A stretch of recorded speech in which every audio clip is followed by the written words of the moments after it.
What's up? What's up? What's up? What's up? It's your boy Big Herb for Sports and Whiskey. Oh, that was my go. Yeah. My bad. What's going on? It's your boy Rick. What's good, everybody? Meech right here. And it's been a hell of a week in the sports realm. So, starting off as we always do, fellas, what in sports was good for you this week? Um, um, Nothing. Yeah. Absolutely nothing. It's been a lot going on, but it hasn't really been anything that I've really been too interested in, other than Andre Drummond for some reason being being LeBron James' Damian Sandow in Game 3.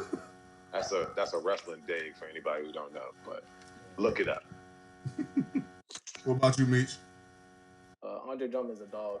It's ridiculous how he's been out there. I've been just really tuning into these playoffs. It's been some highs, some lows for me personally, but as a fan, it's just been, you know what I'm saying, really, really, really fun to watch these playoffs. They've been low key kind of unpredictable, so I like that. Yeah. For me, I ain't even gonna lie. I've just been all about football as of late. The OTAs have been pretty damn good for me, being a Washington fan. And it was so good that Coach Rivera said, you know what? We're going to let the third week of minicamp just go ahead and just be in. We'll just add it as minicamp, like actual, not add OTA last week is going to be cut out and make it as mandatory minicamp. So this way you got an extra vacation time. So I thought that was dope. Apparently, what's the kid that we just drafted? Was De'Ami Brown. De'Ami Brown's torching Troy Apke, but that's nothing new. Troy Apke gets burnt to a crisp every single time. So I mean, but it was just interesting to see. I see everybody's in trying to pick up Julio Jones. That's crazy. Especially, but we'll get into that later on. So I'm not gonna lie, bro. So OTAs, no pads yet, right? nope, just regular. Just regular. When there's shells, let me know. All right, I'm tuning in for shells. Yeah, because I remember trying to see what happens. Me and Meech actually had a conversation a while back about, is OTAs really that important? And I mean, like, because that's what I'm saying. When you think about it, like, I think those mini camps and that actual training camp time, but I feel like anything that can simulate game, like real live game time, I think is really important. And I feel time is cool and all, but without pads, it's just, you can't, even on the outside, you can't get a feel of the way things, you know what I'm saying, how people grab and how you even move and catch without them. Even shells on, I think it's kind of difficult to really get a feel. So, OTAs, or for those who don't know, they're called organized team activities. They are important, but it's not so important it's not about the football aspect of it. It's about the team building aspect. That film time, that strength and condition time. You're right. Yeah. It's about everybody coming together and building what you will be once the pads get going and once you start going against other people. It's more of a bond. Right. It's more of a team building exercise than anything. Yeah. That's definitely real. But all them new. We always do every week. Building, that's real, yeah. As we always do every week. This week in sports history. Let's take this all the way back to 41 years ago to the exact day. On May 29th, 1980, Larry Bird was named the NBA Rookie of the Year over Magic Johnson, averaging 21.3 points, 10.4 rebounds, 4.5 assists, and leading the Celtics to a then 32-game improvement, going from 29 and 53 to 61 and 21. Also named all rookie team and first team All NBA. He finished third in MVP voting. Wow. So, and as much as this was a big deal back then, because the NBA really wasn't, how would I say, it really was like on his last leg. And with the whole entire rivalry between Larry Bird and Magic Johnson, it was just like a breath of fresh air for basketball, especially when it was like a whole bunch of racism involved. So, because I thought in the end, though, Johnson had the last laugh winning the NBA Finals in his rookie year, in stunning fashion at that. in Game 6 of the 1980 finals. He was originally a point guard, but ended up playing center in place of MVP Kareem Abdul-Jabbar. Injured, finishing with 42 points, 15 rebounds, 7 assists, and was named Finals MVP. Fellas, thoughts on that shit?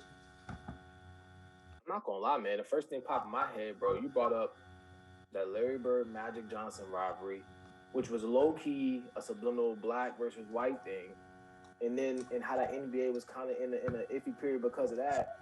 And you fast forward to today, and you got Kyrie Irving talking about how going to Boston, how he hears those racial slurs and people bringing up other stadiums and stuff. It's just crazy to think how all that time still passes and how you know what I'm saying, things change, but certain things stay the same. So I just think, you know what I'm saying, when you bring that blast from the past, I also hope people can see that, like, a lot has changed, but, like, not much has either. We got to keep, you know what I'm saying, striving that we can try to at least eliminate those biases and those racial biases in sports, man. I think that's really baffling how that's really happening like that still. I mean, that doesn't surprise me. Boston is a very, very racist place. Boston is always going to be a racist place. America is never. No, we're not going to do that. I mean, Boston's the North, and you would think, you know what I mean, they'd be rocking, but they're not at all. Mark and the boys ain't coming through. Like, I used to joke that there's only 70 black people that live in Boston, and all of them are on the sports team. So, I mean, I'm getting back to the subject at hand. I mean, the Bird versus Magic rivalry, that was a great thing, you know what I mean, for the league or whatever. And it was low key a subliminal of black versus white. But then at the same time, also, like, again, I love to look back at old film and listen to conversations I would have with, like, my father and my uncle and cats from that age group, and just talk about how great these people were. And I just look at all this film, and all I see is bad athletes. Bad athletes. Non-jumping. Right. Non-jumping. I swear to God, he ain't say all defense, right? I ain't hear. Right. I'm looking at a bunch of dudes who's supposed to be 26 years old, but all of them got the freaky muffs where they balding around here. And they got me right, like, come on, man, get out of here. Like, so stop talking to me about this stuff, man. Like, just like when I love looking, like, I mean, looking at the what was the name of the Michael, the Last Dance, the Last Dance thing, and they showing old footage of Jordan in the '80s dropping like 63 points, whatever. And I'm like, yo, that's Danny Ainge on him. Danny Ainge's knees and ankles are 75,000 years old, which means in that video, they were just as old. So cut it out, man. Like, stop the shit. I really agree. I was talking about man outside. He told me he'd take Jordan over LeBron. Like, those all coming in the draft. That's my question, right? I like to say, if you had first pick and they all coming out at the same time, right? Who would you pick? And I feel like I don't understand. It's LeBron. Like, it's not even close. Yeah. In my opinion, to build around, right? Because then it's like, pick whoever else you want to put around that you're going to ball. But, like, yeah, you're going to be in the championship at the end of the day. The old school big man. You know what I'm saying? I think they can still ball. Old school big man. I mean, you're going to be in a championship if you pick LeBron at the end of the day. I mean, it's not even really a thought. I mean, especially as athletic as LeBron is, because, I mean, he's 6'9", 260, and nothing but muscle. This dude spends $1 million just on his body alone. And then on top of that, you look at as far as like with Jordan, he had to build himself into being able to play the Pistons. LeBron came into the league already damn near set. You know? So do you think Larry Bird game translate better to this NBA? Less physical, probably would got pushed around less. You know what I'm saying? You know what I'm saying? He might have. I mean, shooting. I think Bird was, and I mean, this is me as a born in '85, not playing no defense until like the mid '90s. Yeah, I thought he was actually defensive for his time, seeing that there, like you guys said, there was nobody really athletic as like how it is today. So to answer your question, maybe. I mean, it's not like, I mean, it wasn't until they were more so like just wrestling in basketball back then anyway, because I mean, that's what I'm saying. It's not I feel like Danilo Gallinari. I feel like Danilo Gallinari's game is a similar tall, non-athletic shooter. you know what I'm saying, who's really out there to get a bucket or find a bucket. If you're not doing that, he's kind of really minus. Yeah. So this is something. So while we're talking about it, this is something. These are conversations that I always find interesting. People like to say stuff like, "Oh, people from this time period can't play back then." Like they can bring people from the past and put them in this time period, but for some reason their brains can't work in reverse, and you take people from this time period and put them back then. Correct. Like right now, somebody from this time period with the athleticism and with the skill. You take them and put them back then, and we have records that are just unbelievable. Yeah. You know what I mean? Yeah. Like you can take some, like a simplistic one that I always like to do is I like to do football in certain areas, and I kind of messed my dad up with this one. I said, all right, so you a big believer in the steel curtain? He was like, yeah. I said, what do you think Adrian Peterson would do against them? He's like, well, I mean, and it was just a bunch of humbling and fumbling. Correct. Because Adrian Peterson would destroy the steel curtain defense. They don't have enough speed. None. It's not enough. It's just not enough out there. The middle linebacker is Jack Lambert. Jack Lambert topped out at 205 pounds. Adrian Peterson is 230? 235. And can run a 4.3 easy in his prime. Easy. And I mean, he can run a 4.4 with a torn ACL and run for 2,000 yards. He's probably going to 4.6 now, which is ridiculous. I mean, now, yes, but that's ridiculous. There's people coming. There's 22-year-olds coming out now who are struggling to pull 4.5s. John Ross came in with ran a 4.2. Chris Johnson, CJ2K. He in the fastest 40 ever at 4.2. Football to me is a little bit different. Personally, I think okay, the game has changed for both, right? Basketball used to be a lot more physical, and the game has changed. Football is similar, right? And the game is more of a passing game, right? But to me, you can still. It just changed. You just need better defensive backs. The game used to be about linebackers and you know what I'm saying, that middle backer coming through the Ray Lewis's. But if you don't have a Malik Hooker back there, if you don't have Eddie Jackson, if you don't have an actual real life safety back there to really shut something down, or Tyrann Mathieu, in this league you're doing nothing. So I just in basketball, it's all about buckets. It's always been about buckets. It was more physical buckets, but it was still buckets. I feel like football has really changed, right? We used to saw Walter Payton. It was really a running man's game, and you had to stop them. Where now they slinging that thing. It's a passing game. Yeah. Zach Wilson gonna come in probably throw for 3,000 his first year. Oh, Zach Wilson. I mean, it's just the way the game's played too, though. And I mean, just thinking about this before we go to the next subject, because I've had this debate for a long time. If you put Megatron in the offices back then with the 49ers, he would demolish Jerry Rice's record. Number one, Megatron's never had a legit quarterback. Never. You're gonna say that Matthew Stafford is a legit quarterback. I'm just gonna ignore every single thing that you say, because we're gonna find out Matthew Stafford hasn't really done anything in his career. We're gonna find out. But moving on. So it just came out that 30 of the 32 NFL teams is opening up the stadium to full capacity with I believe it's Denver and Indy as the only teams who are not opening up their stadium all the way. Wow. I think it's they have some regulations that they have to get to. So, but that's the only two stadiums who are not going to be at 100% capacity. What's your thoughts on? Crazy. America's back, guys. We beat COVID. It's all over. Well, wait a minute. If you look at the hospital numbers, still people dying. So I don't. Which is, it's all about money, man. It's always all about money.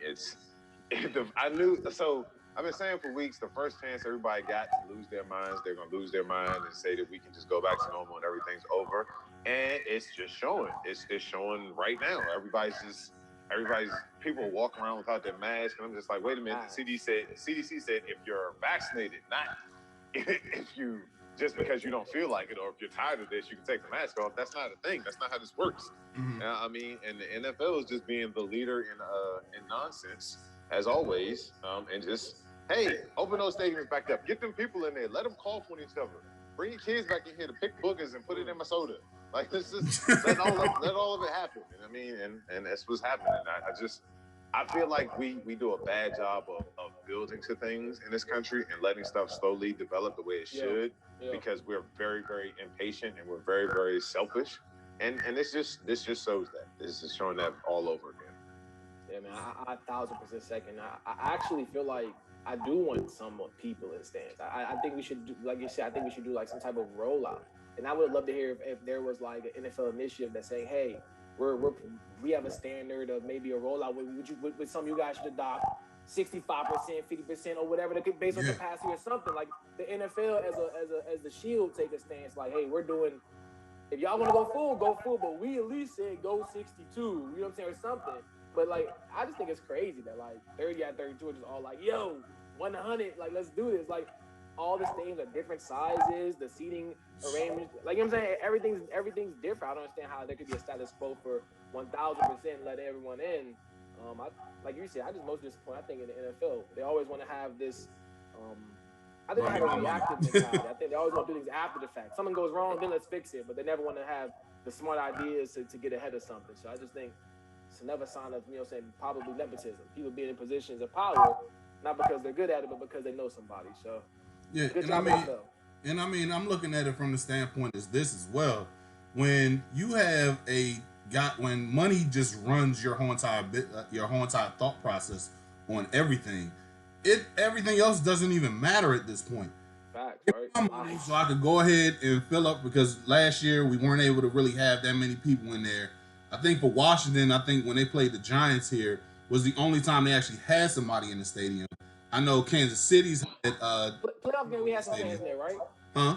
Playoff game with some fans in there, right? It was a couple, I thought. It was a few, but I mean, like, it's just like, follow what the NBA is doing at this point. Like the NBA right now, my dad's at the game right now. That's correct, yeah. He went and said that they're at 50%, and that's 10,000 people in the stands. And I mean, granted, yes, it's an arena and it's inside, but at the same time, it's just like, don't go full blown. Open up everything. Yeah, I mean, during the summer, a lot of the sales are gonna die, but that doesn't guarantee anything. It's just like, come on, son, just think about this shit before you do it. Yeah. I mean, for the most part, you can come out better by just taking your time. Yeah. Take your damn time. What's the rush? It's no rush in trying to get. I see some rollbacks, bro. I see a rollback coming. I'm seeing everybody going full, and then I'm seeing a nice rollback happen. It's gonna be some babies who gonna come. You know what I'm saying? A whole section 124 came up. You know, like it's gonna be something crazy like that. Mark my words. Mark my words. By October, they're gonna be like, we probably need to back it down to like 75. Let's go 75. Yeah. And then that might work. That probably be fine. You probably just start at 65, 75%. Like, yeah. I don't know. Get the rollback. Like, wow. But I mean, it's.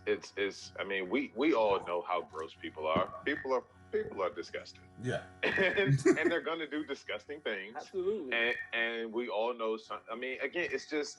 The book is just set that something's going to happen, and it's just history repeating itself. So, I mean, I would hate to be the person in charge of making that decision, because I'm not doing it. Like, they're going to look at me like crazy, because it's just like, no, we're not doing this right now. We're going to wait. We're going to maybe let the stadium, like at the beginning of the year, how about this, right?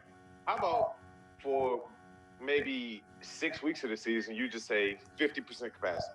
50% capacity, those are good numbers. Those are still, a lot of these stadiums, that would be probably about, I don't know, tens of thousands. Yeah. Yeah. Let's just say on average it'd be about 35,000 people. That's pretty damn good money. Yeah. You know what I mean, for like the first half of the season, and then we see the way things, we reevaluate once we get through those first like 6 or 7 games or so. Mm-hmm. But no, it's just like, nope, everybody get back out there. America's back. Yeah, no, and I mean, the NBA, man, they're trying. And the NBA is clearly because the NBA has a conscience. That's why it just ran far superiorly. You know what I'm saying? Yeah. Yeah. Because I mean, the NBA has a conscience, and I mean, I'm looking at it like this too. Like I'm not giving them a pass or anything like that. But when you look at teams like the Raiders, you got what's the name, the and the Chargers that sharing. Yeah. They looking at it like, oh nigga, I gotta get my money back because I mean we just opened up a stadium. No, it's you're gonna be fine. But you Those Raider tickets are flying off the take it shelf. easy. Something crazy. Yeah, and the owners are just like being OC with it. Because I mean, I'm like, Yeah. give it some time. Like Rick said, go for the first 6 weeks. Just over under October. I'm gonna take the under. I give it October. I'm gonna take the last week 3 probably. You know what I'm saying? I'm gonna take September 26th. October. I'll give it October. You gonna take it over? Okay. First week of October. No, October is a good. It's probably October. Because by that time it's gonna start cooling out. By then, fall will start getting ready to start settling and everything. I see what you're saying. Yeah. It's not. That's flu season, low key, right? Exactly. So. All right.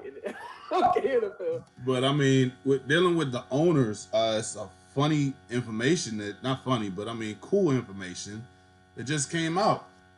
So Jay-Z is putting work together to hopefully put a stake into owning a piece of the Washington football team. I'm not even gonna lie. I think this is good for business. You look at how Washington has been doing over the last I want to say year and a half.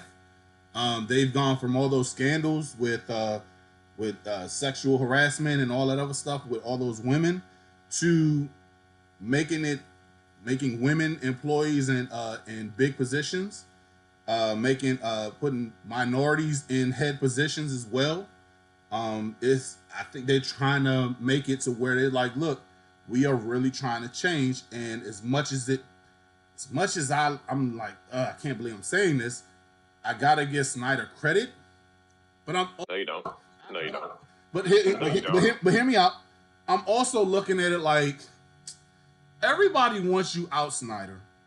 And if you get some minorities in there as your owner, something at the back of my mind is telling me that the rest of the owners can't force him out if you don't want minorities, blacks in particular, to be there. Because if you go ahead and force them out, I got some head black people like Jay-Z. I mean, he brings eyes to everything that he does. Yeah.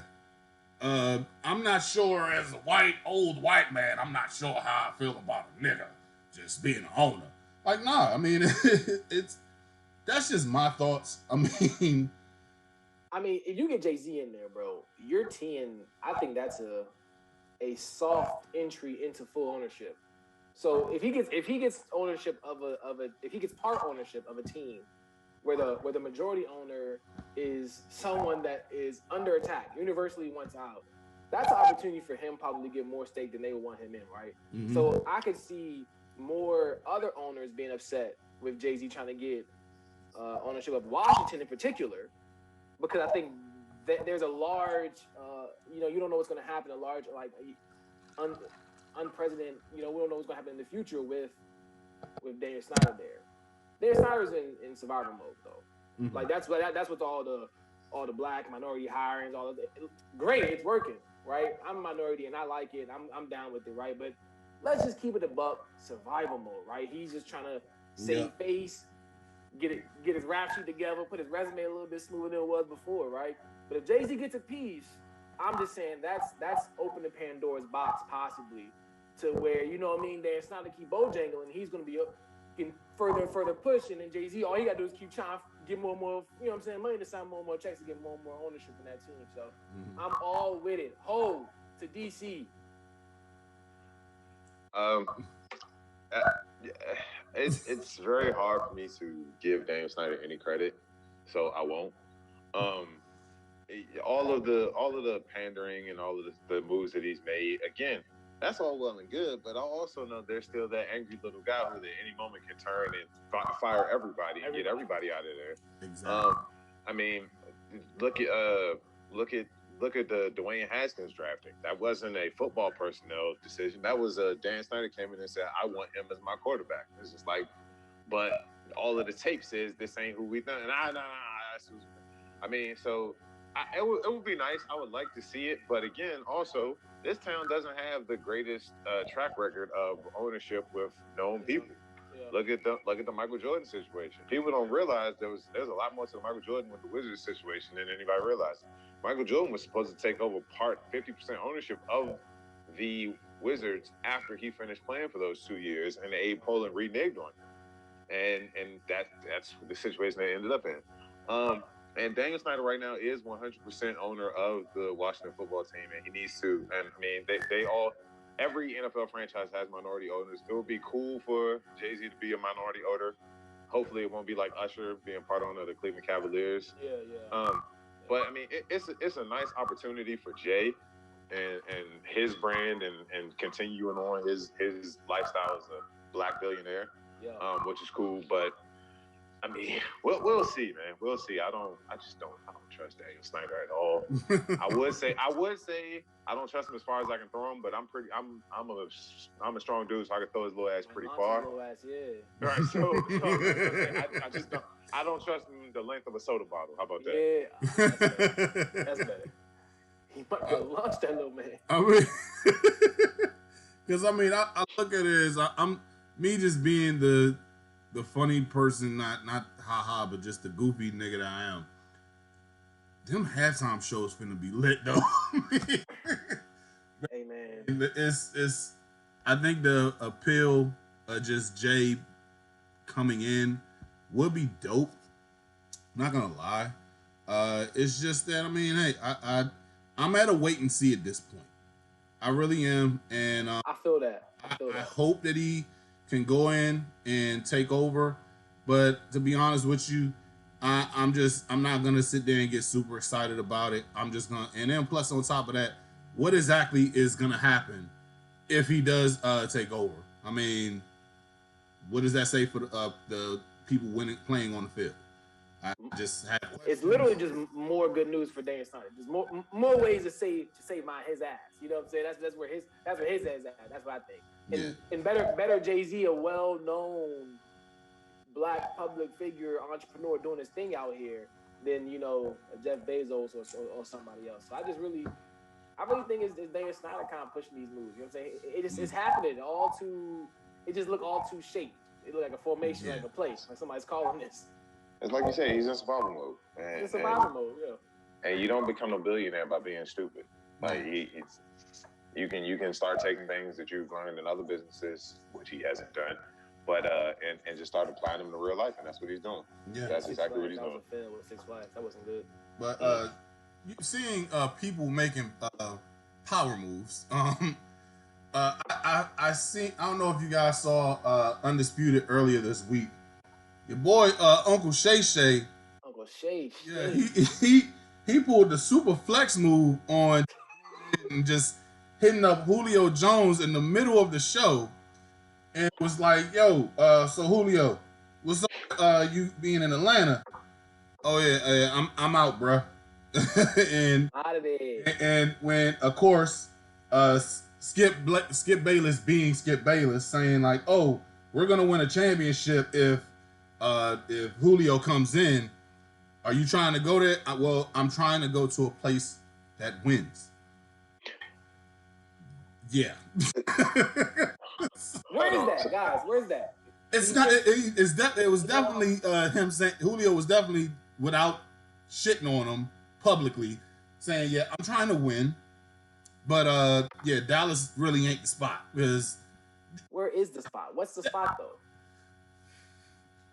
I think New England, Green Bay, if they can, if they can keep what's the name, Rodgers there. I mean, no Wazers. if you got Julio and you got what's the name, Adams there on that other end. Oh, Rodgers is done. He's out. I mean, that's the only if you could fire the GM. I mean, why not? He's out of there. He's done. So real quick, let me go back to the top of this, to the beginning of this topic.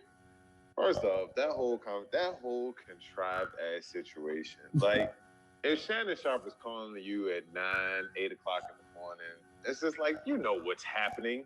Facts. You know he's doing his show right now. So the whole thing when people talk about, oh, I don't know if that's real. Like, how could he do that? And it's like, nigga, shut up. Like that was for TV. Yeah. Text that man last night, man. He told me I'm gonna call you around 8:15. right. Number two, that whole Cowboys thing. Like, first off, Skip Bayless. I never forget. I remember that you used to be a Cowboys hater when you were on ESPN. Then you get on Fox and you get this whole heel turn going. Well, now you're the biggest Cowboy fan ever. Shut your lying ass up. Remember when Jalen Carr pulled your card? Hell yeah! Oh about shit! You came to send your senior playing on JV basketball, so that's not a thing. That you're a clown. Always. I don't care how much niceness that you get with the black community because you let Shannon be Shannon and all that. Nah, I don't forget. You're a clown still. But and then also like him going to the Cowboys wouldn't make no sense. It wouldn't. It's only one football, bro. Like that's just dumb. Your numbers are anyway. But but getting to the subject at hand, I think Julio's probably going to end up in Baltimore. To be honest with you, like they keep on talking about somebody who's already offered a first round pick for him, and if you offering a first round pick for a 32-year-old wide receiver, for me tells me one, you're desperate. Two, you're confident in your ability to draft otherwise. So that says to me that just sounds like a Baltimore type thing. They make very calculating moves. That seems like something that they were just, you know what? We need this. He would help with what we do, like, because Julio can block. And then they just drafted Rashad Bateman from the University of Minnesota, who's going to help out a lot. And, I mean, it just seems like it's destined for that to happen. So I think Julio's going to end up to be a Baltimore Raven. I got to go off of Rick. I love the Baltimore. That's where I want him to be. I'm not going to lie. I would love to see him and Lamar, and I would love to see Lamar get a ship, just get all the way there and win it all with it. Like this, that's what I would love to see, right? But I personally think it's the Colts who are throwing that first round out there, mainly because of how they're putting all these eggs in this Frank Wright and Carson Wentz bag. Like, they just drafted Rashad Bateman coming to Minnesota, bro. He might be a number one receiver. Like I don't even know if you even want to bring Julio in the room just because. Let this young man, you got two young men out there. One come off a pretty good rookie year, and then this guy, who I think is better than Marquise Brown. I think this guy is a true number one, right? Julio can make any locker room better. I'm not saying that. I just think the Colts, they got T.Y., they got all these speed guys, but they don't got, like, they need Carson Pittman, too. Alshon Jeffrey type big body guy. Like, that's always been how he succeeded. And if that's what you want to do there, I think they would throw their first away. They got a good offensive line, good defensive line. They got everything kind of set up now. I feel that they're in a win now situation. So I think you're right. I think it's gonna be a team that's, like you said, in a win now, let's get it type of situation. Would y'all ever see Washington? Just because we're a DMV based show, I gotta ask: would you ever see Washington throwing their hat in that? I wouldn't see him taking it, the bait. I would do it if I was him. Not at my age. I'm trying to go somewhere, like I said, where they've been there, done that. Most recently, or kind of get in shape to do that. Like you said, I think the Ravens would be the best spot, like the most ideal team in the playoffs. Young, ready to go, hungry. I think that's where you go. Well, first off, we gotta also stress the fact that Julio doesn't have that choice in where he's going. He doesn't have a choice because he's not a free agent. That's true. The Falcons still have the rights to whatever to him. So it's a straight up trade. So he doesn't really have a choice. Best deal, yeah. But honestly, like the Washington football team is showing they're not making those type of choices. They're not making those type of decisions as far as like trading people right now and giving up assets for the future. They're about building young through with youth. Yeah. Hence them getting rid of Morgan Moses. Hence them only signing people to certain types of contracts and certain types of deals. Yep. So yeah, I mean, again, I know we get excited about our team in this area, but that's not a move that really would fit in what's going on right now. Yeah, and I'm looking at it. Yeah, that's not what we trending. And I'm looking at it like you just said. I mean, because Ron Rivera ain't stupid.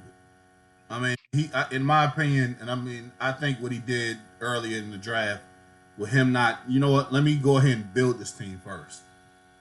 Let's not just throw draft picks away like this team used to in the past.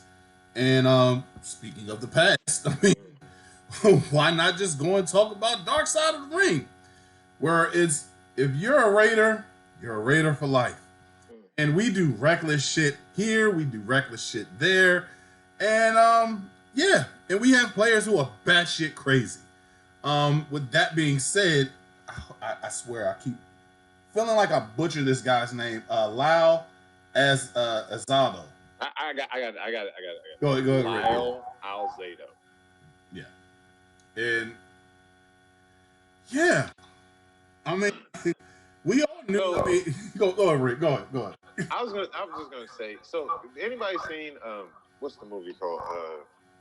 It was the Burt Reynolds movie, and then Adam Sandler remade it. Longest Yard. Longest Yard, yeah. The Longest Yard. The Raiders, let me say it this way: the Al Davis-led Raiders were like a real life incarnation of the guards from The Longest Yard. Like it's just like, oh, we play ball and we're supposed to be these high level athletes, but in actuality, you got a bunch of sociopaths in pads and helmets. And they're happy about it, and people were just, oh, I love the Raiders because they're the bad boys of football.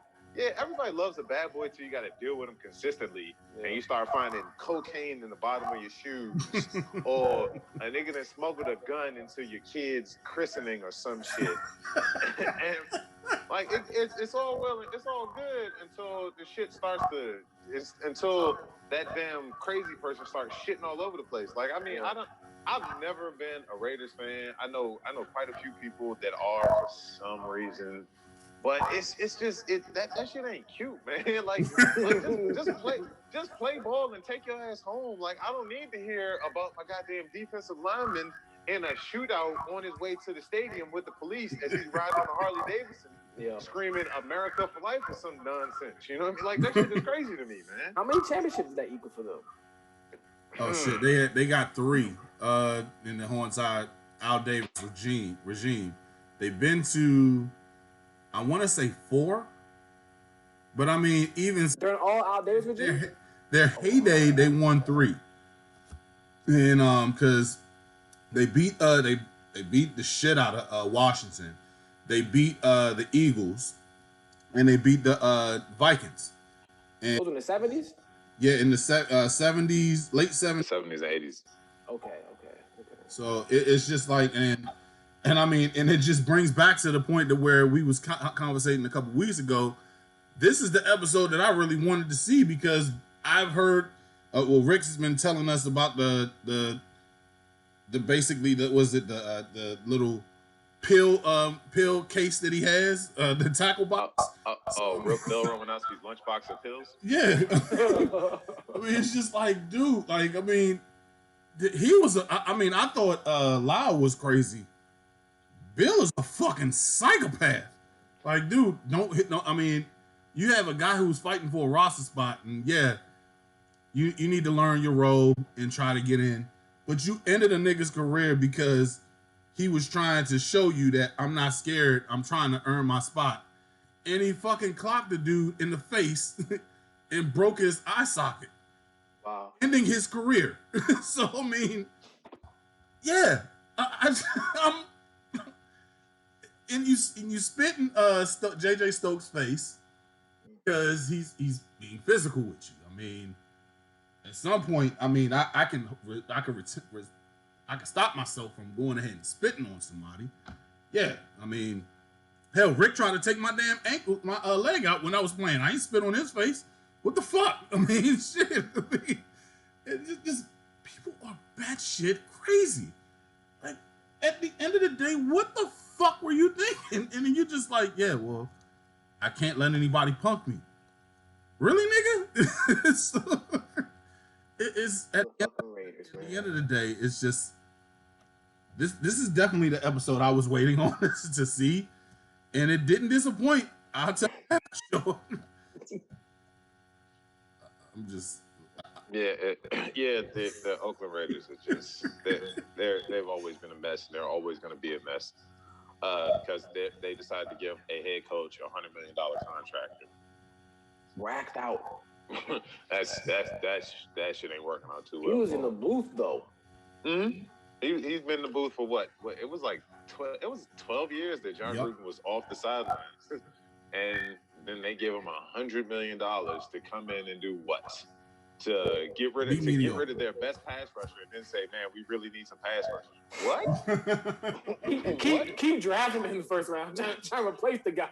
All right, man, I gotta get Khalil Mack out of here. Like, man, what are you talking about? What's that mean? You've been mediocre at best, and like Rick said a few weeks ago, you just find a way to fuck up your first round draft picks every year. And it's like you got multiple draft picks, but you find a way to fuck it up.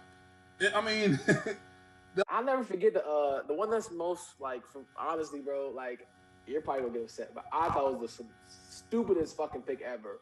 But that Darius Hayward Bay pick. Oh no, I agree. Oh my god! Look, and this is me as a Maryland fan. That was stupid as shit. Either, right? So I was like, and I'm like, I'm watching TV here. I'm like, he's not even on the news all the time. You know what I'm saying? Looking crazy. Like, there's no way this guy's a beast like that. And I'm sure they drafted a gunner, number 7 overall. That's what I'm saying, bro. He's a gunner. He's a gunner, bro. And that wasn't even the stupidest pick in that draft, because if you remember, they drafted Bruce Campbell, who was a okay Maryland lineman at best. He was an okay Maryland lineman who I think Mel Kiper was just like, I didn't even have this guy on my board. They drafted him in the 4th round. No, the ultimate fuck move was drafting a kicker in the 1st round. It had what's the name of that fantasy football commercial all over again. Hey man, listen, Janikowski was a dog. He was a dog, but he would have been there in the 3rd. Though. He would have been there in the 5th. Yeah, I mean, the Bears. That year? Was it late? It was like 1998, 99. No. I think they was picking like 27 for something like that. They was in the playoffs. They thought they ain't need no help. It's just like, we can draft a kicker in the 1st round. We're still better than most of y'all. Y'all still got Tim Brown and James Jett. You got Tim Brown and James Jett at wide receiver. Both of them dudes are 1,000 years old. What are y'all talking about? That's not the point, though. We believe that. It was a cocky move, though. No, it's vicious. You need to draft a real player in the 1st. I never forget my uncle, and for the most part, he's a very knowledgeable person when it comes to sports. He said to me one time, like, yeah, we were, and I guess it's just him trying to justify being a Raiders fan. He was sitting there like, yeah, so we lost all the games that we lost by like 3, and we could have just tied it up or win the overtime if a kicker just made the kick. And I was like, dude, you can't sit there and really tell me that's it's not justified. That's all we needed, though. To make myself feel better. This is.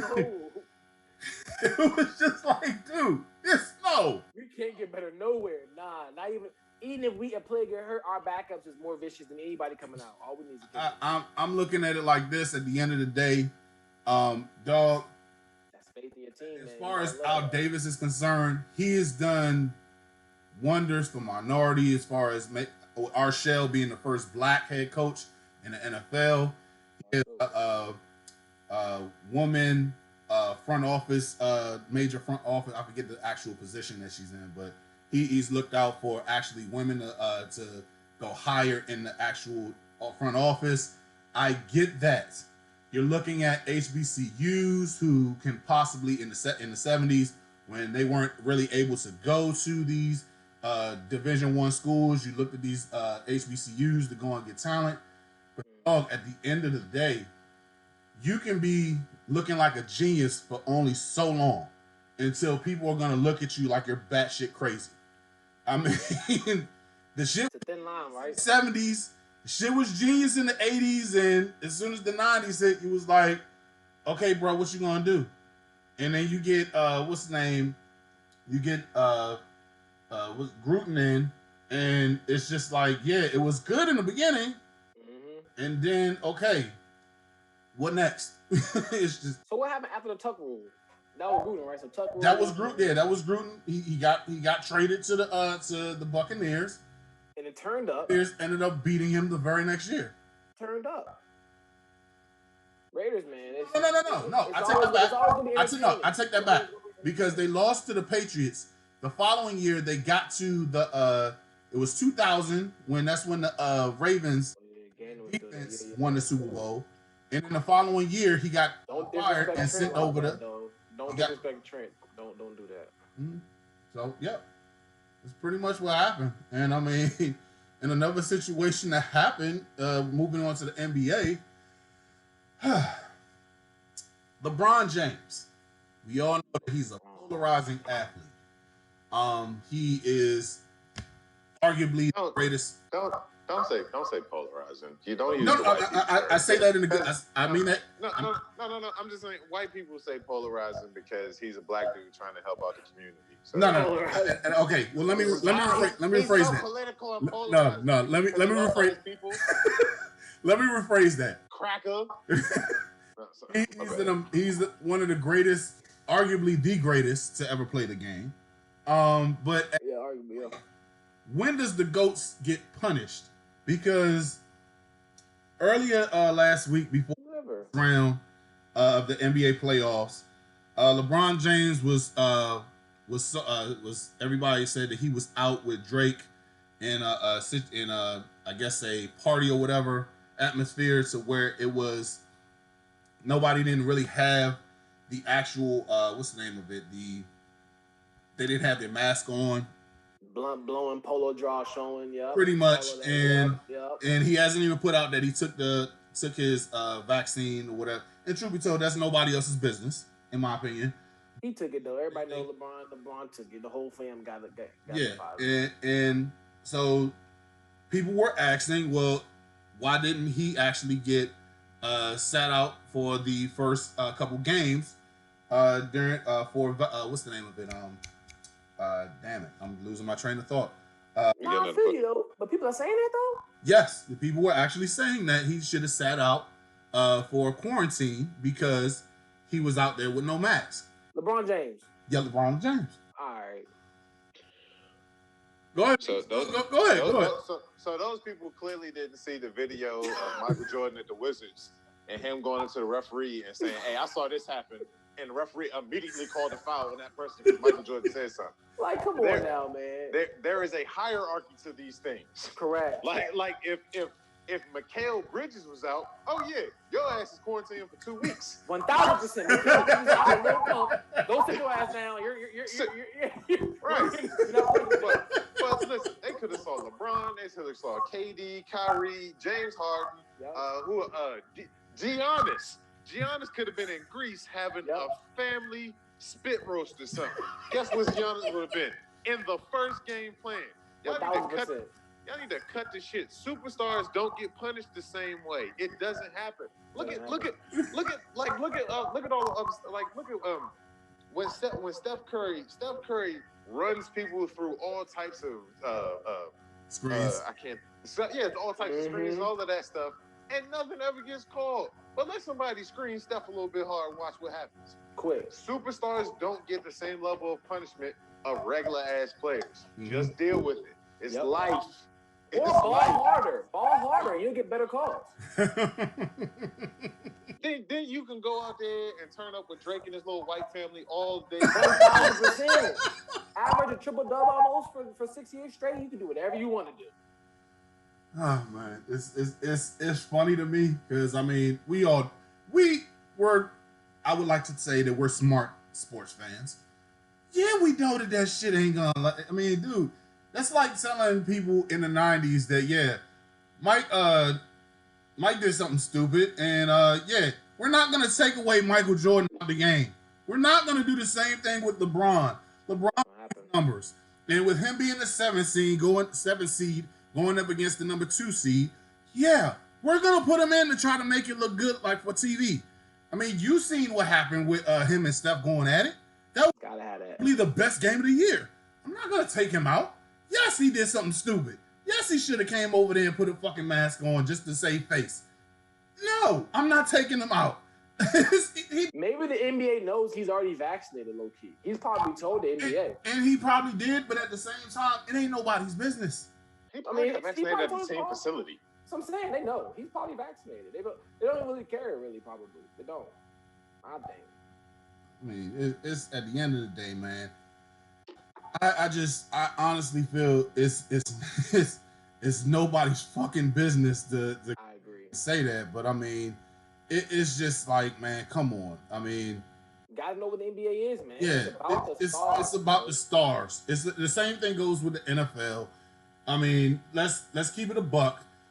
Stars are gonna get the treatment that they want.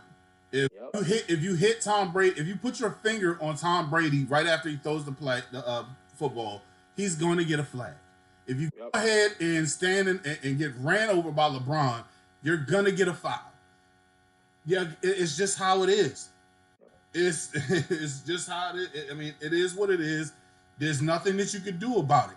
But I tell you one thing we can do something about.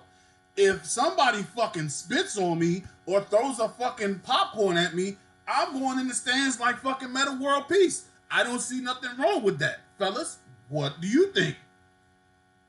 The NBA, so sports leagues in general, they need to set a precedent in their stadiums and in their arenas that even regardless of what the offense is, if you do something to players, if you throw something, if you're spout racist remarks, you need to be arrested, and then there also needs to be a fine, a minimum starting at $10,000. Yeah. Because if that's the case, then a lot. Because what happens right now is like I had to educate a coworker of mine because we were talking. A coworker asked about this, and I said he was just like, well, didn't they ban him from the stadium? I said, okay, they banned him from the stadium. So how does that work? He was like, well, I mean, they probably just. I was like, yeah, you can't explain it. I said, have you seen this man? I said, I'll put you up on game on how they do it. So they'll probably get a copy of it. They'll take his credit card number and they'll ban it through the ticket sales app, right? He was like, oh, okay, so yeah, that makes a lot of sense. I was like, then they'll put a picture up at the door. He's like, oh yeah, that makes sense. I said, no, it doesn't. I said, let me tell you why. Because, all right, you banned my credit card number and my account information. Hey, Herb, can you do me a favor? I'm going to cash app you some money. Gotcha, bro. You some money. You buy me these tickets. Gotcha. Then, but what about the picture up at the door? I'm going to wear these sunglasses and this hat, and I'm going to walk my ass past this person making minimum wage to check tickets because they don't give a goddamn about any of that shit that they got going on. Absolutely. That is barely a fucking inconvenience when they ban somebody from the stadium. Yeah, there's no way.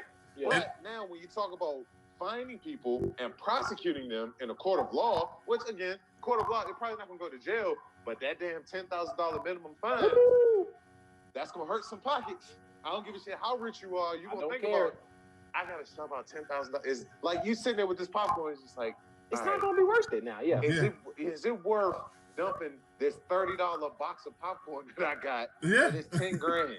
But if you're wrapped out, it is, then do it, right? Like if that's your cash and that's what you got to do, and you're like, yeah, it's worth $10K, then do that for yourself. Yeah, but repercussions. You shouldn't be allowed to just get banned from a stadium. I'm gonna walk my ass. And I'll be the first person to tell you because I actually used at FedEx Field. I used to be a ticket taker. I'm not looking for no goddamn picture. I only get paid $7 just to go and let this motherfucker in. And the scan of the you really think I'm gonna sit there and look at a motherfucker? Oh, you can't come in, sir. You were banned. I think that's the guy. Everybody knows. No. I'm trying to get the fuck out so I could go and count these damn tickets so I could eventually watch the game my damn self. Correct. And FedEx Field, you guys are hiring in a few years. I would like to be an usher again because I actually got to watch the games for free. And I was telling people to sit the fuck down in the usher section. But that's besides the point. I mean, I'm just trying to look at it like, I mean, dude, yes, these motherfuckers need to get fined. And honestly, I feel the need that they need to get. These players need 5 minutes alone with that player. Because I guarantee you, if you sit there and let Russell Westbrook go ahead and find that little motherfucker who threw that popcorn at him, Westbrook's winning in 3 seconds. Because that piece is going to be over with. or So we're talking about the Westbrook incident with the popcorn. That was disrespectful.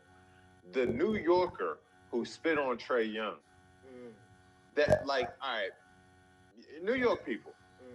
I've gone hard on y'all once. Go hard on you again. Boston is a terrible place. New York is worse. You know what I mean? Because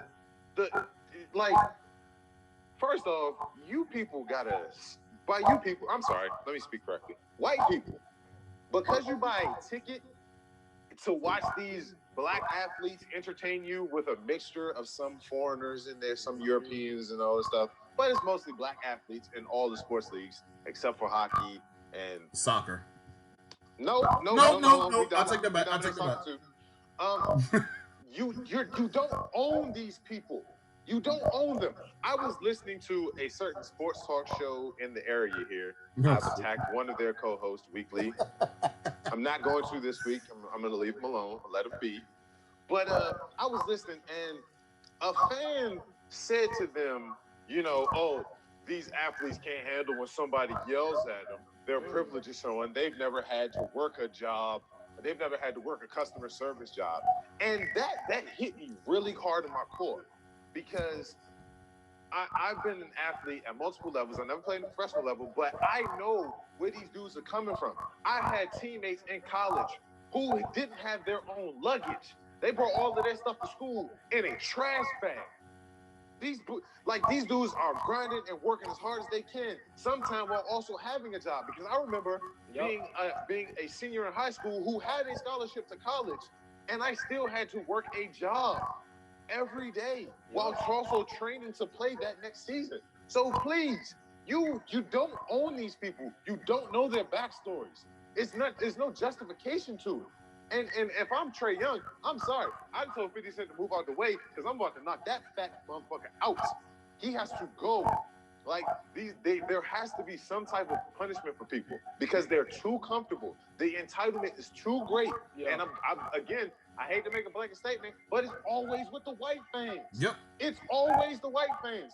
Who threw the cup of ice on Ron Artest? A white fan. White dude. Who attacked Antonio Daniels? Antonio, he was playing for the Knicks, but he was Indiana Pacers great. Is McNice?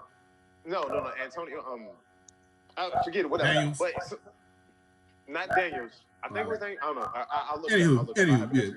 But yeah, they attacked his wife in the stands. Who attacked Clinton Portis' mother in the stands in Philadelphia? I was at that game, by the way. I was at that game. And Mama Portis knocked her the fuck out too, by the way. But it's just like, dude, like you're sitting there playing. Meech, how many times have me, Talani, and your other siblings mailed money to you so you can get something to eat? Just play at play football. How we said that, Rick? How many times have you lived off of oodles and noodles just to go ahead and dollar store and eating, bro? It's really crazy. To me, it's really crazy only because of the entitlement. I think that's my issue. And I think the entitlement comes with the no repercussions. I think because I'm banned. Like, who's really following through on this? There's no real reason for me not to snap and actually really affect this guy's day. Like, I'm really gonna affect this guy's day. Like, in their mind, bro, they think they're doing their due diligence as a fanatic. Like, they think they're coming through the way the team needs them to, and they also don't have anything in their brain that's telling them like for example, you said, like, maybe if it's the pocket, maybe if it's the cash, like, oh damn, I'm about to really get fined money for doing some crazy shit. Like, I might rethink it. Some people, if they got the cash, they might still do, but regardless, like, there needs to be something that will deter somebody.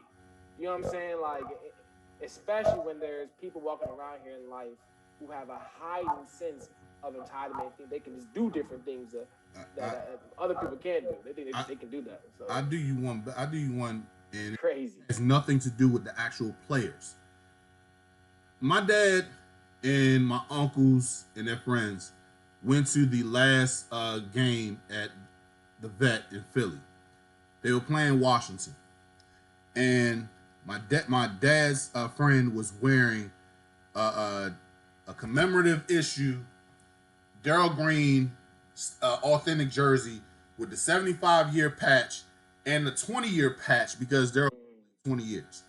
This guy decided to go ahead and throw beer at my dad's friend. It's not even at this point. It's not even just about the players. I hate to say it, but we call it a spade on Sports and Whiskey. It's fucking white people that think they privileged enough to just do what the fuck they. White people, man. Because you don't see no niggas, you don't see no Hispanics, you don't see any other races out there, you don't see Asians, you don't see not even Polish or Ukrainian. It's full-fledged whites. And I mean, and I'm not trying to make a blanket statement. I'm keeping it a buck. That's the way it is. I don't see black people out there throwing beer on fucking players. I don't see people throwing popcorn at players. I don't. What did Charles Oakley do to get drag out the stadium? I mean, shit. I had to break up a fight when I used to work at FedEx. Like, it's crazy. Like, and it was and survey said, guess who they were? Survey says white people. Come on, do better. About 6, 7 here to, man, it's time at some point, we're here to have fun. We're here to be entertained. The fact that you actually walked into a stadium does not take away the fact that you have to live a civilized lifestyle. Yeah. At some point, guys, let's actually stay focused here.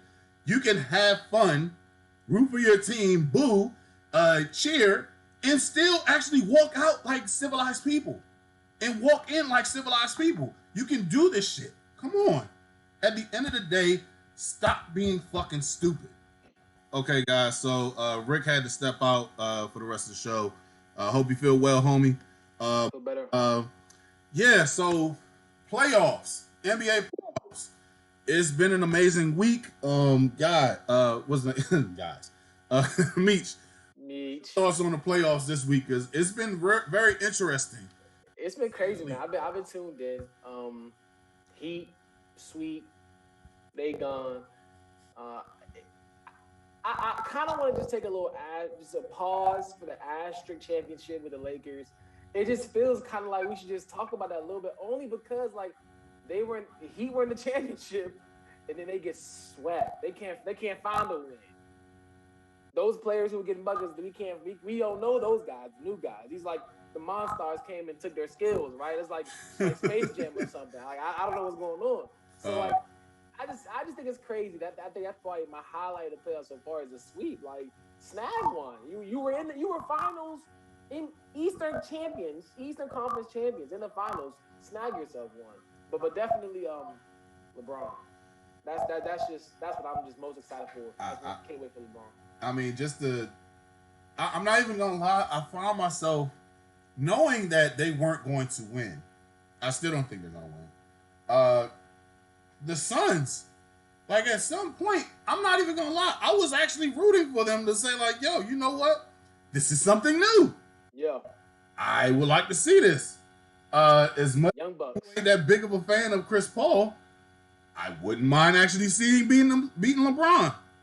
I don't think it's gonna happen, but I mean, hey, we could see something. I mean, I almost thought that the fucking Clippers was gonna just fuck up again because the way that what's his name was talking shit. What's the dude's name? What's the white boy? Not Kleber, Maxey.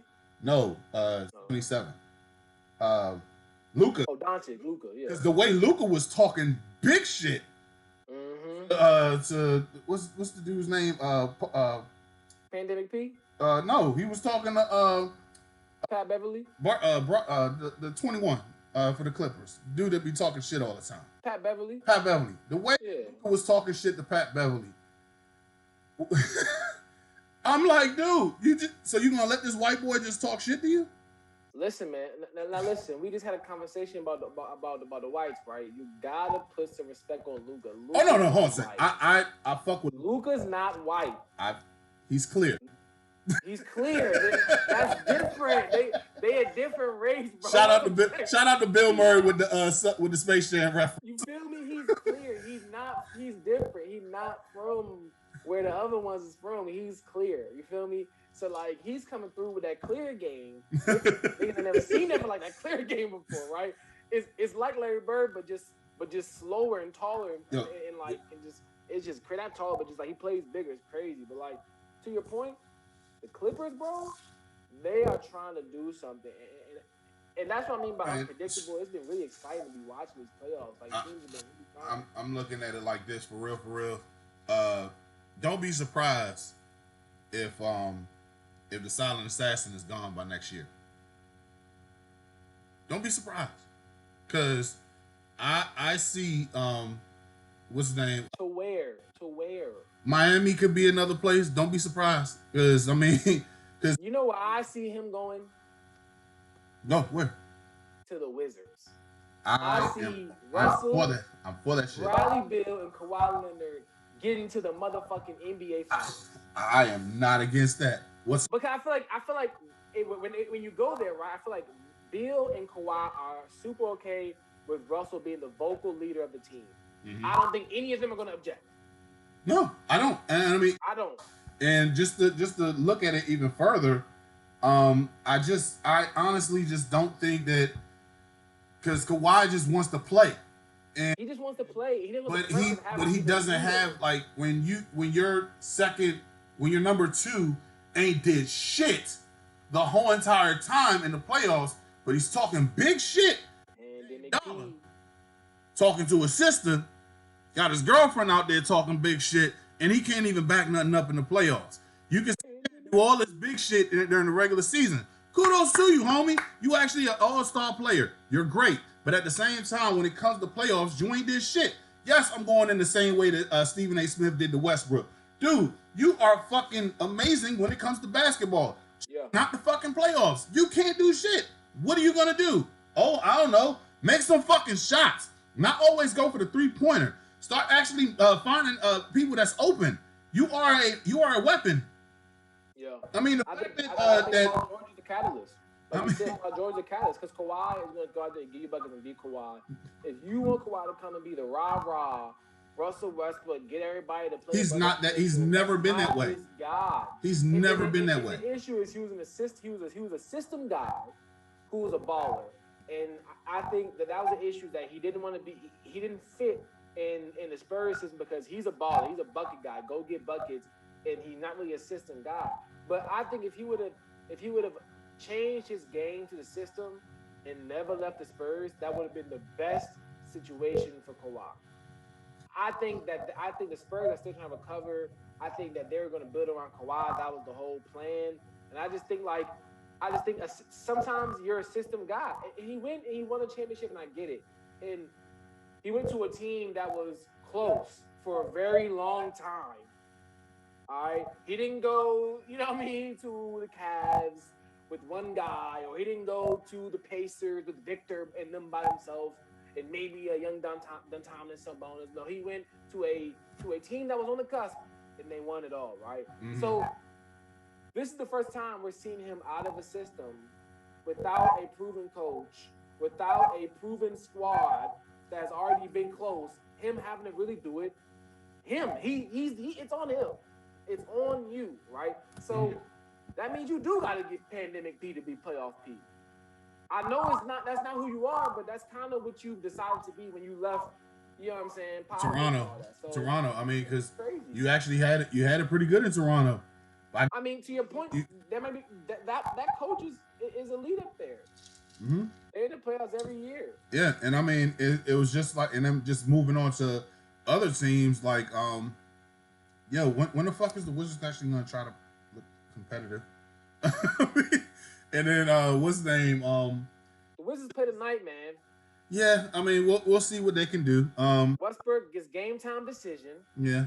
Okay. Brooklyn actually lost one in Boston. Woo, hate them, boy. I think they're gonna bounce back. I got faith in them.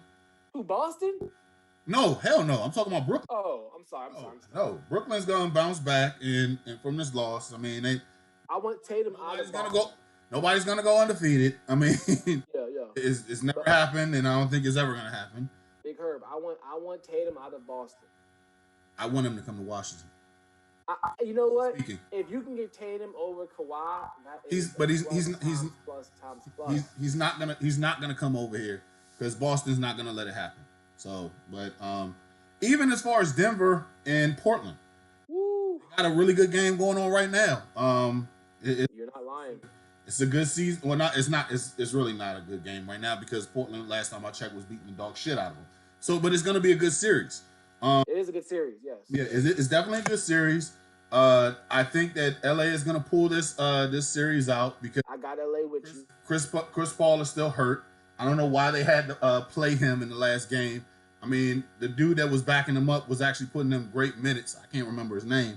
Man, Cameron Payne, man. Don't get me started on Cameron Payne. Yeah. Cameron Payne. Hold up. Timeout. Let's get a FanDuel timeout for Cameron Payne, okay? Cameron Payne lost me money, okay? He decided to show up game 3, game 1 when Chris Paul hit the next shit and got hurt. I needed Cam Payne to come in and do something. Then he did it. To your point, Cam Payne's playing better now. He's going to get some minutes. But we should do some early picks real quick, man. Let's do some early picks. Who we think we'll pick to win the series.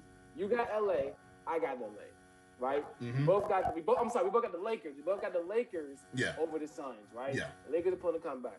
Yep. What you got, Dallas or the Clippers? Dallas. I got the Clippers. Okay, I'm gonna take Pandemic P. Okay, and I'm gonna take my homeboy, the silent pistol, Kawhi Leonard. Okay, a silent assassin. Yeah. So who you got? The Knicks, Atlanta.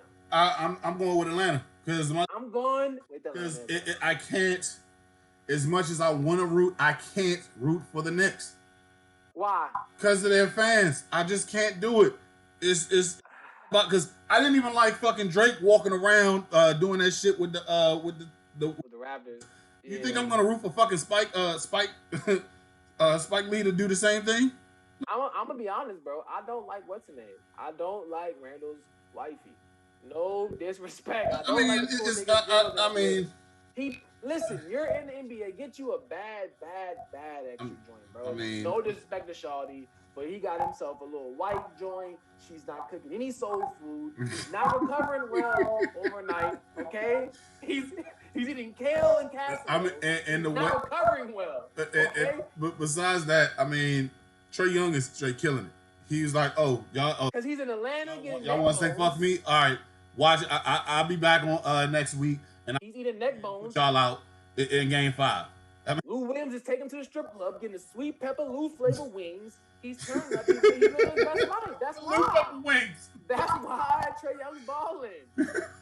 And Julius Randle is not eating well. I'm telling you, it's all about the regimen. These guys. So one guy, he has a good regimen. All right, strip club, wings, celery. He's eating good. You know what I'm saying? He's eating a lot of celery, I guess. One lot of celery. But the other man's not. So what do you got with Jazz in Memphis? Because I'm gonna have to take the Jazz only because Mitchell back. I'm gonna have to take a Jazz. But if Mitchell wasn't there, man, Ja Morant is the future boy. Oh yeah, he is the future. Yeah. Give him another superstar, and I'm telling you, they're gonna go places. You know who is the catalyst for the Memphis? I'm gonna tell you. If Jaren Jackson can really turn it on for Memphis, bro, that's their only chance to get it in. Mm-hmm. It's not gonna be Valanciunas. It's not gonna be Brooks. Brooks is gonna be Brooks. Valanciunas is gonna be Valanciunas. If Jaren Jackson come through with some threes, get the fuck out of foul trouble, okay? Mm-hmm. Stay on the court. Memphis can do something, bro. Yep. But I got Utah. I think so too. So basically, let's do a rundown with it. I definitely got Jazz winning it. I got the what's the name? Dallas winning. I got Denver winning. I got the Suns losing to the Lakers. The Sixers winning. I got Atlanta winning. Obviously we already seen the Bucks swept the Heat, and I got Brooklyn winning that series. Who you got? I got Clippers. I got Clippers over Mavs. I'm gonna go Trailblazers over Nuggets. I'm gonna go Sixers over Wizards. Unfortunately, the Wizards ain't gonna come through. I'm gonna take. I'm gonna. I'm gonna take Randall's casserole. Okay, I'm gonna take the Randall casserole. I'm, I'm, gonna, I'm gonna take the Randall casserole over the Atlanta wings. Okay, and then I'm gonna take clearly. I got the. You know what? Yeah, I got the Nets over the Celtics. Nets over the Celtics. And then lastly, but not least, I'm gonna take Jazz over Memphis. Unfortunately, damn, I want to see Memphis do it, but I kind of do too, because I mean, with you going ahead and winning that last streaking into that buzzsaw with into that not buzzsaw, but going up against what's the name, the Jazz, until Spider came back. Yeah, man. I was like, okay, Ja getting busy, Ja's getting buckets. Ja is an issue, man. So yeah, it's just exciting. These playoffs, man. I'm excited to keep watching them.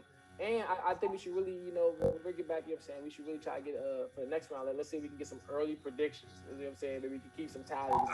I'm all for it. I'm all for it. But guys, we gotta end this because this is an awesome conversation, and we're gonna get into this next week, guys, because playoffs is still going on. OTAs is still going on.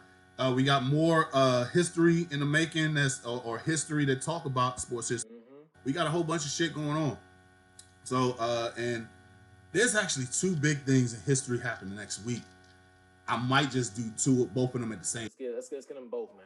All right, fuck it. Let's do both. Let's get them both. I love my history. I love my sports history. Let's get them both. Yeah, because it's awesome. But I made myself a too small of a drink this time. I need to make a bigger drink, man. It was hey, shit. I've killed some Crown Royal over here, but yeah, it's been fun. Hope you enjoyed the show. Please like, share, subscribe on all social media platforms. We will be having an IG up soon. We will be having a Facebook page up soon and Twitter up soon. But in the meantime, like, share, subscribe on Blurs and Whiskey as well. And as always, up to it, down to it. Fuck those who don't do it. We do it because we used to it. Drink, motherfucker, drink. And we out. Peace.